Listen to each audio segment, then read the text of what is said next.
পবিত্র রমজানের তৃতীয় শুক্রবারে বরাবরের মতোই জেরুজালেমে জুমার নামাজ পড়তে ব্যস্ত হাজারো ফিলিস্তিনি। ইসরায়েলি বিধিনিষেধ উপেক্ষা করে অধিকৃত পশ্চিম তীর থেকে এসেছে বহু মানুষ।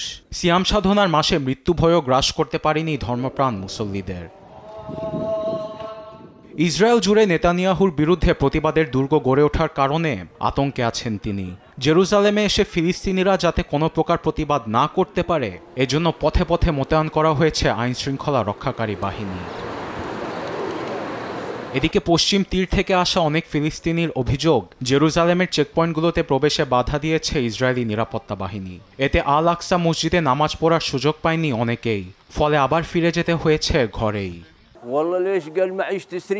আমাকে প্রবেশ করতে দেয়নি কারণ আমার কাছে আইডি কার্ড নেই, কিন্তু আমি আগেও এখানে নামাজ পড়েছি। আমাকে আজ ওরা ঢুকতে দিচ্ছে না। আমি 80 বছরের বৃদ্ধ, আমি অনেক কষ্ট করে এখানে এসেছি। আমি এখন কিভাবে যাব?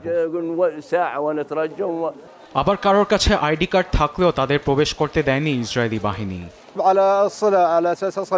আইডি কার্ড বারবার দেখানোর পরেও ওরা ঢুকতে দেয়নি, বলেছে বাসায় ফিরে যেতে। 4 শুক্রবারের নামাজ সহ আমার কাছে লাইলাতুল কদরের নামাজ পড়ার অনুমতি আছে, কিন্তু আমাকে তারা বলছে আমি একবার নামাজ পড়েছি দেখে আর ঢুকতে দেবে না।